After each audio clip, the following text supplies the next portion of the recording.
My name is Jensen Karp, and I'm a professional comedy writer, producer, rapper, and former morning show DJ.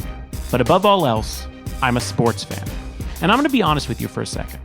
I'm extremely worried. This complete halt in athletics is unprecedented, and I miss watching live sports, following every stat, and connecting with my favorite superstars. So it got me wondering, if I feel this bad about it all, then how do the athletes feel? So that's what this podcast is about. The No Sports Report will have me talking to different athletes and sports industry professionals to figure out what they've been up to in quarantine. Are they still training? Do they miss playing? Where can I buy romaine lettuce? I swear to God, it's like everyone is craving a salad at the same time.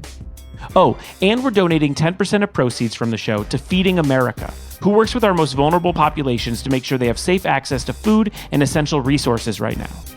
So I hope you'll take the trip with me. Because this episode, I talked to the newest superstar on the Los Angeles Chargers, Trai Turner. Moving cross-country is never easy. It's a daunting process even under normal conditions. So when I heard about Trai Turner, a 5-time Pro Bowler offensive lineman on the Carolina Panthers, who was officially traded to the LA Chargers mid-pandemic on March 18, 2020, almost an entire week into quarantine, I immediately wondered about the specifics of this transition. I couldn't help but imagine Trai walking the earth, alone with his dog like Will Smith in I Am Legend. I get that the season doesn't start until September, but I know it's not as easy as just showing up the Saturday before an opening week.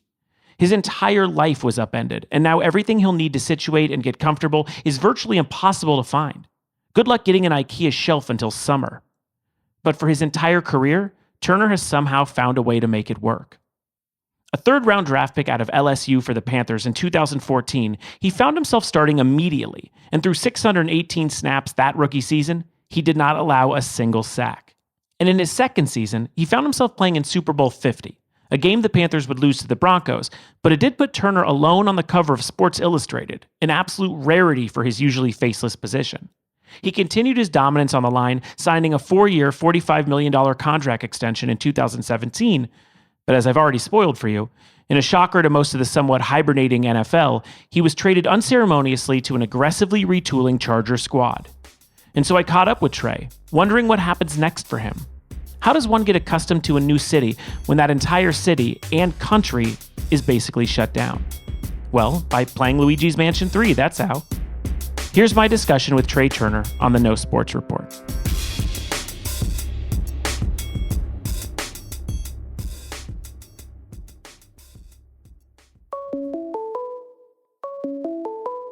Call from Trai Turner. To accept, press 1. Hey, man, how's it going? How you doing? I'm good, man. Trai, first, I want to thank you for doing this. This is honestly one of the weirdest times in my life. I can't imagine how it is for you. Where are you located exactly? I'm in Irvine, California right now. Oh, you're out here. Wait, is that where you normally stay? No, so I'm playing for the Chargers, so that's why I'm here. So you already, when you were traded, you were able to get out here. Yeah, so I got out here. I took a private flight out here probably about a week or two ago. Oh, man. You're like one of the only people I know who's flown in that time. Yeah. It's pretty intense. I guess that's the privilege of private. Yeah, that's a good feeling. And you being traded during the pandemic, it's so crazy because when I saw the story, obviously you're kind of like a high-profile trade, and for it to happen in the middle of all this stuff, I mean, that must have been pretty shocking, I guess. Your mind is so on this large world event, and then now you have to kind of grasp being traded. Yeah, man, it was tough when I got the news, to say the least. Mm-hmm. More so tough because you got to pick up and move everything, you know? Yeah. I want to get adjusted into the area that I'm about to be in and to the time zone changes. So here I'm 3 hours behind in what I was, and it's different, but I'm embracing it, you know? The world is in a crazy state at this point in time, but I'm learning to control what I can't control. Absolutely. I mean, the thing too that I noticed from this whole thing is the Chargers trading for you, obviously a big step in the pandemic. They also just signed Brian Beluga. There's a bunch of other rumors as to what they're going to be doing as far as the O-line. I mean, it seems like the rest of the league and sports in general have taken time off while the Chargers are making the only free agent moves other than the Tom Brady signing. They are not looking at this as time off, really. No, I mean, you know, when all of this is done with, and hopefully that's soon, you know, you got to hit the ground running. Absolutely. So I'm excited to be a part of it. I'm definitely happy to be here. Yeah, you're a 5-time Pro Bowler. You were a starter in your rookie season in Carolina. You clearly had a good relationship with the city. Was it a surprise to you, especially in this time, to be dealt? I wouldn't say it was a surprise. We had a bit of changeover with the coaching staff during the season. Yeah. So I know everybody's expendable. So I've come to realize it's a business, and I fell into a really good situation. So when things happen, I seem to fall on my feet. So I'm excited about it. Well, speaking of falling on your feet, let's talk quarantine stuff. So you were born in New Orleans, correct? Yes, sir. Okay, so Born and raised. it is crazy there. It's like 7 times the rate of New York of coronavirus. Have you been talking to people that you grew up with? Is it just like shocking out there? Yeah, I've been able to speak with my parents and my friends and stuff like that. It's a sad thing right now. It's not too much that they can do. I know that everybody's just trying to stay inside and stay as safe as possible. What have you took a flight a week ago to get to California. What has quarantine been like for you since the outbreak of coronavirus? So for me, as of late, has been trying to set up my internet and my cable service self-sufficiently. So I'm starting to become somewhat of a tech, if you could say that. That's kind of tough finding. It's kind of tough finding furniture and whatnot, so I'm making do with what I have, and seldom trips to Whole Foods to grab some food, and maybe a jog or two around the block. I'm trying to get some self-home weights. But it seems like everybody's brought that out. I know. It's that it's either toilet paper, home gym, podcasting systems, and like Nintendo Switches. Those are all things that you won't get till like July. Right. I know. I already have my Switch, so I'm good in that category. Oh, what are you playing? So I've been playing what is the Luigi's Mansion. Oh, me too. Yeah, man. I've been playing it too. I just got to the part where you have to feel the buzz of the system to get the ghosts. Have you got to that yet?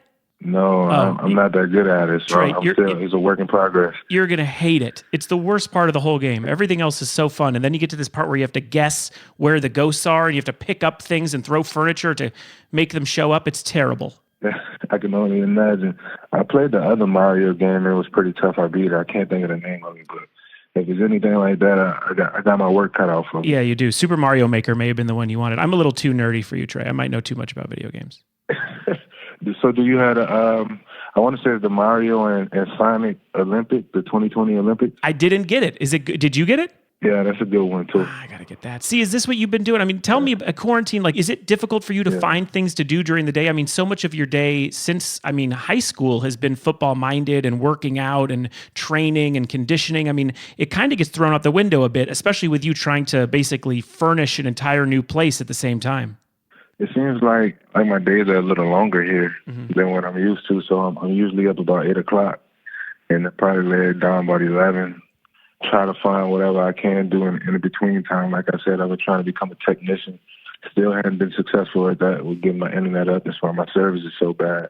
But I don't know, man. I'm just trying to adjust. There's a lot going on in the world, so I'm just trying to stay safe, stay home as much as possible, and not interact with too many people. Absolutely. And being traded and learning a new city is hard enough. I mean, the only other time you've really faced that is going from LSU to Carolina, and that couldn't have been easy, and you never were traded or sent to another team yet. So this is all just a new transition for you. Do you have friends who live out in California? Not that you could see them, but I guess it's all FaceTime for now. I actually have a lot of friends on the West Coast, from Oakland to LA to San Fran, even, spread it out to Vegas and Arizona. So it's been kind of cool, kind of getting the vibe and seeing what I can do when I'm able to do it, and about some food spots that maybe I could get takeout from. It's been pretty good. I'm embracing the process, man. It's just weird times, You Absolutely. Can't really do too much. You can't get out. So it's an adjustment to say the least. Do you know about the Irvine Spectrum yet? Been there. If I'm not mistaken, it's right around the Whole Foods that I go to. Yeah, and it's got like a big roller, like a Ferris wheel. It's a petri dish when it's normally open, but once it starts popping, they got good food over there. Yeah, I'm gonna have to check that out. I've only seen it from the seat of my car, so maybe one day I get to walk around. The world is weird. So have you spoken, obviously football fans notice that Cam Newton is a free agent. You guys have a possible opening at quarterback, although, Taylor looks like he could play. But at the same time, there is talk about him and obviously Jameis Winston. Have you spoken to Cam Newton about how close you are to the Irvine Spectrum? I feel like that might be a good free agent push. I think it has a lot to do with the team, man. I know Cam's open just to come in and compete. I feel like he has a lot of football left in him, and he just wants to win, man. The guy's a winner. I played 6 years with him. It'd be great to have him on the squad, but I know Tyrod is a great quarterback, and I know the draft is still coming up, and I know they have some options in the draft, so it's going to be interesting to see how it plays out, man. What's your opinion? What you think? Listen, I think Cam Newton and you have already shown magic together. I think that here's the thing, all right? I'm going to tell you this. I'm going to be honest with you. As an LA native, I've lived here 40 years, my entire life. I've never moved even. We like flashy names, and we haven't had that yet with the Chargers, and it's not a football city necessarily right off the bat. So someone like a Cam Newton or a Jameis Winston is going to mean a lot to LA fans because we know them, we want to wear their jerseys, and I'm not sure Tyrod has that as far as like the LA appeal. Do you know what I'm saying? Yeah, I mean, as far as the name, I could get it, but I feel like when it comes to football, man, when you start winning games, all of that other stuff goes out the window. Because if you do get a flashy name and you're not producing W's on the field, then, what does it really matter? So, man, I just want to win, man. Whoever's that quarterback, I know I'm going to do my job. I just want to win. Right. So hopefully we have a regular season. I know that also. September 10th, 2020 is what they have it as now. There's been talk of obviously being on top of pushing it back if it needs to. I guess one of the reasons that we even started this podcast is that we're concerned about the conditioning. We're concerned about the idea that, we know how much football has ruled your life, or baseball to athletes, or basketball, and now it's just shut down. I mean, I feel like me not being able to do comedy means nothing. I could do it in front of my cat and dog in my living room. It's you guys have to go out there and train and do 2-a-days and have like scrimmage teams and stuff. It's just, I guess September seems close. I mean, as crazy as that sounds. No, it's very close. Right now, it'll be around the time where you start, wrapping up training because you're getting ready to go into training and then OTAs and mini camps and things like that. So it's really weird, man. Like I said, I'm trying to get a home gym, so this is very different for me. Yeah, I doubt there's any places that are able to sell it to you right now. I think I have a couple in mind. I'm just not going to share it before someone else gets to it. No. Me. Keep that to the chest. As you know, communities are experiencing these difficult times differently across the country. School closures, job disruptions, lack of paid sick leave, and the coronavirus' disproportionate impact on adults aged 60 and older and low-income families are all contributing to the demands placed on food banks across the country. So Feeding America, alongside their network of 200 local food banks, are actively coordinating with lawmakers, federal, state, and local agencies to tailor responses on a county-by-county basis, depending on what is most urgently needed to ensure our most vulnerable populations continue to have access to food and other needed resources during this emergency. Right now, their greatest need is donations and support of local food banks. Please visit feedingamerica.org to learn more about their response efforts and how you can help.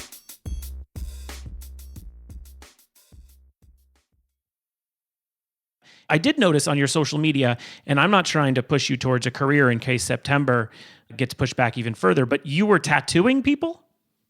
Yeah, I had some guys in Charlotte that I was really close with. Shout out to my guy Matt, man. He had been tagging me for some time, and the manager of the shop, Drewski, he was like, "Man, before you leave, you gotta put a stamp on me." So I'm like, "Man, what you talking about?" He's like, "Man, you gotta tattoo me." Mm-hmm. And then we set it up. I put a Chargers lightning bolt on, and then number 70. That's great. Pretty dope. That's great. I mean, have you ever even come close to a tattoo machine before? Other than Egan's had it, no. You have great work, though. Have you? When did you start getting tattoos? Because you really are. You're almost a billboard. But I mean, I have a lot as well, so I'm not dissing. Yeah, I appreciate it, man. But I started when I was 17. Interesting story about that. My mom was not too intrigued with the idea. It was around Mardi Gras time in New Orleans. Mm-hmm. We were on St. Charles Street. We went to this, local tattoo shop. Like I said, my mom wasn't too thrilled about it. My dad was like, "Man, go ahead, have at it." Got my first tattoo on my leg, and I took off ever since. Yeah, it's some great stuff. I mean, your back stuff is incredible. And I also noticed on social media, we are both major hip hop heads, big fans of everything that comes out. What are you listening to during quarantine? Oh, that's a good one. I've been listening to a lot of Lil Baby as a recently. And a guy that I found on SoundCloud, his name is Iman Omar. He's actually from LA. It's not rap, but I guess you could call it hip hop. I would kind kind of put it in a category with the Roots, something similar like that. Okay. It's pretty dope, you know. I'm a SoundCloud guy, so sometimes I just let SoundCloud shuffle and whatever pops up. If I like it, then I press the like button and I just listen to more. I got nothing but time, man, so I'm like a local A&R at this point in time. Well, we need you in LA then. Have you heard the Griselda, Conway, the Machine stuff yet, the new records? No, I hadn't. You will like it very much. It's sort of New York throwback, but Conway the Machine, Benny the Butcher, it's sort of a super group of sorts, Griselda. I think that's my suggestion to you for quarantine. I'm definitely going to check that out. Check it out while I'm playing my Switch. Yeah, see? There we go. We're basically doing the same exact thing, just completely different walks of life. The LA tattoo artists you're going to get into. Do you have any room left for LA guys? Because San Diego even, everything across the board down California, people are very good tattoo artists here.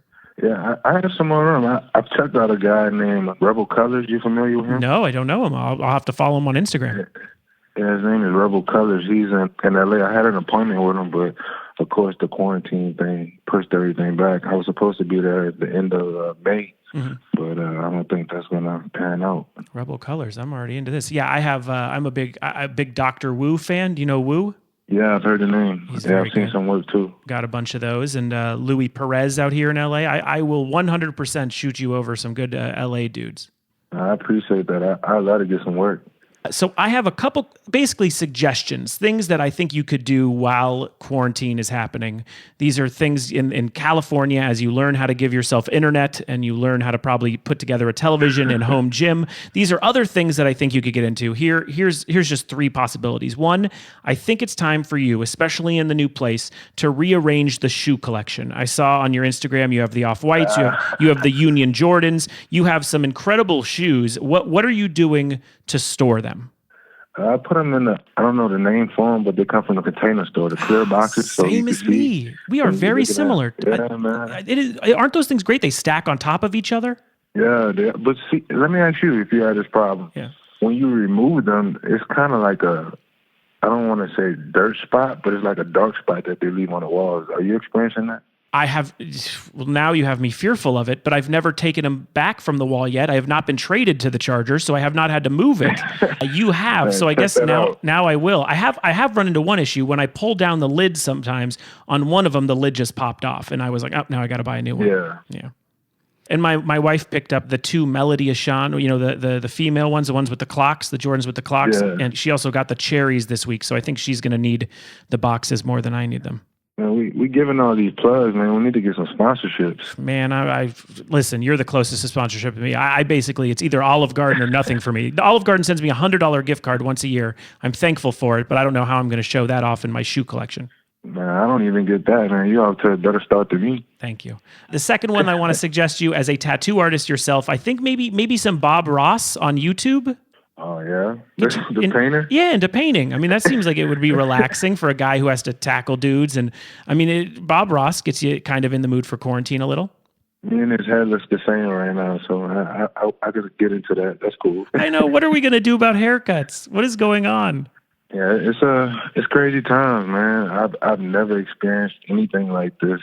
I don't think my parents have. I don't think my grandmother has. It's crazy. I know. I've been telling my wife. I remember hearing about grandparents and stuff, and you would hear people say, or great-grandparents, you'd hear people say, oh, they were a depression baby. Like they were raised in the depression. And you knew immediately, like, oh, they had it hard. They didn't have any money. I do think it's not going to be the same per se, but I think that we're going to hear, oh, they were raised during the coronavirus. Like it's going to be a thing. Oh, you guys stayed in your house for 2 months? What did you guys do? I mean, that kind of stuff I think we're going to be answering for the rest of our lives. Definitely. I would say we are a part of history. This would definitely go down in history as one of the worst things to happen in America. Agreed. In the world, really. Well, on to something better. I have a possible new business idea for you in California. As I said, a native. I know that there is room for a business, and I came up with the name. I will 100% give it to you. Don't worry about the copyright I placed on it. It's called Turner's Burners. Okay. It's just flip phones. Okay, I like that. Okay. I like that. Because cell phones, everyone focuses on smartphones. I feel like, a bunch of us need something for the plug or whatever, and we need a flip phone. And you go to Turner's Burners to pick it up. I like the Turner's Burners. Maybe we can make the cell phones not trackable. Yep. I don't know how much of a conspiracy theorist you are, but, a lot of things going on in the world where, you know, a lot of people like to keep tabs on you. I know. So maybe it could just be like a simple phone, you know. Do what you got to do. It's discreet between you and whoever, you know, you're talking to, and that'd be that. Yes. And we could actually sell them for more than an iPhone since they can't be available.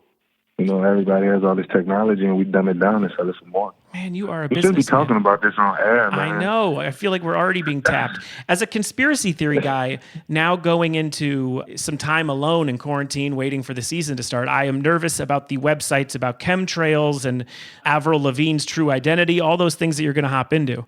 It's a lot of things that go in the world that we don't understand, just like this virus, man. Yeah. So it's a lot of research that you could get into at this time of boredom. Listen, I never laughed at Kyrie Irving when he said the world was possibly not round. I just went, okay, Kyrie. I'd literally just, okay. You know, I don't tend to be a judgmental person. Yeah. I don't really have a theory on the world being around the fact, but he may be onto something. Listen, I will never argue with a guy who could cross me over and make me look stupid on World Star, ever. I'll let him do it. So listen, here's the thing, man. I want to thank you for talking to us during quarantine. Keep you and your family safe. Have a great time in California as you furnish and get your place ready. If you can, please let Cam Newton know that right now there is no traffic in LA. It is the freeways are clear. He will love the weather. Just let him know all those things. Yeah, I will do, man. You and your family stay safe also. I appreciate you having me. Thank you, man. Thanks so much for coming on the show. Thank you. The No Sports Report is produced and distributed by Treefort Media. The show is executive produced by Kelly Garner, Lisa Ammerman, and me, Jensen Carter. Our series producer is Matthew Kubler. Tom Monaghan is our senior audio engineer and sound supervisor, with additional production help from Tim Schauer, June Rosen, and Haley Mandelberg, with production and editing by Jasper Leak. Our theme music is composed by Spilkus. If you've enjoyed what you've heard, please subscribe, rate us, and review us on Apple Podcasts. You have nothing else to do. Send it to your friends, tweet, share, post about it, do whatever you can. And please visit feedingamerica.org. And if you're able to make a donation, any amount will help make a difference. And you can learn more about other ways to help on their website. For more information on the No Sports Report, links to the socials, and for our show transcripts for the hearing impaired listeners, please go to treefort.fm. Be safe and be well.